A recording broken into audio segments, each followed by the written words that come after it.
আমাদের প্রতি যদি বিশ্বাস ভরসা আস্থা আপনাদের থাকে, কোনো ডিটেনশন ক্যাম্প বাংলায় হবে না।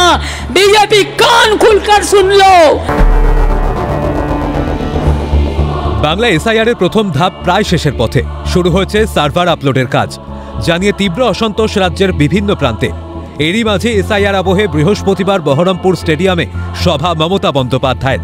সেখান থেকে বিজেপির ডবল ইঞ্জিন সরকারকে এক হাত নিয়ে অভয় বার্তা মমতার। পাশাপাশি বাংলার বুকে একটিও ডিটেনশন ক্যাম্পও তৈরি না করার হুঁশিয়ারি দেন তিনি। এসআইআর এর নামে ডিটেনশন ক্যাম্প তৈরি করছে। বাংলায় আমাদের প্রতি যদি বিশ্বাস ভরসা আস্থা আপনাদের থাকে, কোনো ডিটেনশন ক্যাম্প বাংলায় হবে না। বিজেপি কান খুলকার শুনলো, কান খুলে শুনে নাও। কোনো ক্ষমতা নেই তোমাদের, কোনো ক্ষমতা নেই, মাথায় রেখো। যারা ওপার বাংলাতে অনেক কষ্ট করে ছিন্নমূল পরিবারগুলো এসছে, তারা কিন্তু ইন্ডিয়ান সিটিজেন, তারা এদেশের নাগরিক। তাই এনআরসি বাংলায় হবে না। এই এসআইআর চক্রান্তের পেছনে আছে এনআরসি। আমার গলা কেটে দিলেও আমি কোনো ডিটেনশন ক্যাম্প করব না আর কাউকে তাড়াবো না। এটা বিজেপি ভালো করে জেনে রাখো। বাংলার প্রত্যেক ভোটারকে নিজেদের নাম ভোটার লিস্টে তুলতে আবেদন করেন তিনি, কিন্তু এখনো পর্যন্ত নিজের এনুমারেশন ভরলেন না মমতা বন্দ্যোপাধ্যায়। মুর্শিদাবাদের সভা থেকে সে কথা নিজেই জানালেন তিনি। জানিয়েছেন যতক্ষণ না পর্যন্ত সকলের নাম উঠছে ততক্ষণ তিনি নিজের নাম তুলবেন না। নিজের নামটা ভোটার লিস্টে তুলবেন, এবং আমি এখনো তুলিনি। কেন জানেন তো? যতক্ষণ আপনারা না তুলবেন ততক্ষণ আমি তুলব না।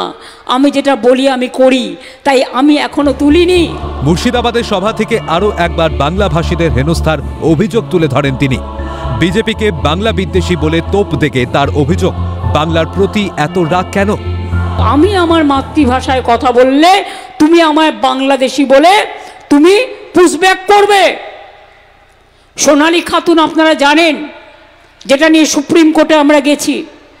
একটা গর্ভবতী মা, তার ছোট ছোট বাচ্চা আছে, তাকে বাংলাদেশে চালান করে দিয়েছে।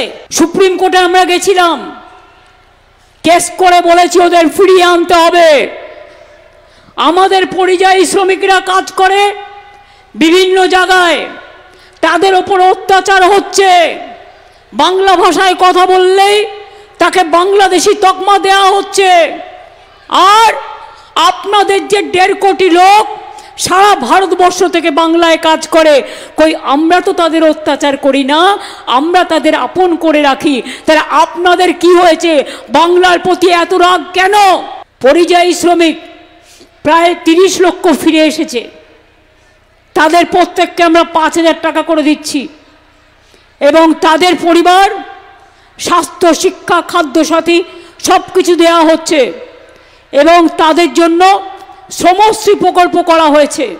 সমষ্টি প্রকল্পের মাধ্যমে তাদের এই কর্মশ্রী প্রকল্পতেও কাজ দেওয়া হচ্ছে। তবে বাংলায় এসআইআর করতে না দিলে বিজেপি বাংলায় রাষ্ট্রপতি শাসন জারি করত বলেও এদিন চাঞ্চল্যকর দাবি করেন মুখ্যমন্ত্রী। সব মিলিয়ে এসআইআর আবহে আরও একবার সরগরম রাজ্য রাজনীতি। ক্যালকাটা নিউজ।